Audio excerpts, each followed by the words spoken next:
মুসা আলাইহিস সালাম তো একটু বললাম না ফিজিক্যালি খুব স্ট্রং ছিলেন, থাকে না বডি বিল্ডার, সামনে গিয়ে কথা বলে সরো পানি দিতে দাও, তখন মানুষ একটু মূল্যায়ন করে না।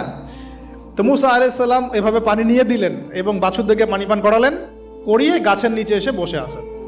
বসে বসে তিনি দোয়া করছেন, এই যে দোয়াটা তিনি দোয়া করছেন, রব্বি, একটা নেক কাজ করলেন, নেক কাজ করলেন না, মানুষের উপকার করলেন, নেক কাজ করে এসে গাছের নিচে বসে দোয়া করছেন, আল্লাহ এখানে তো আমার খাবার পানি বাসস্থান কিছুই নাই, আমি কি করব?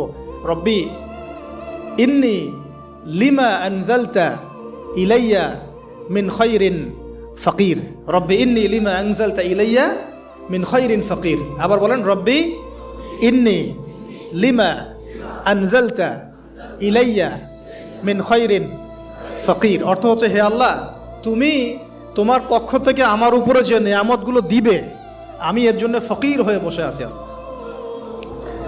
অর্থ বুঝে পড়বেন ভাই, নামাজ রোজা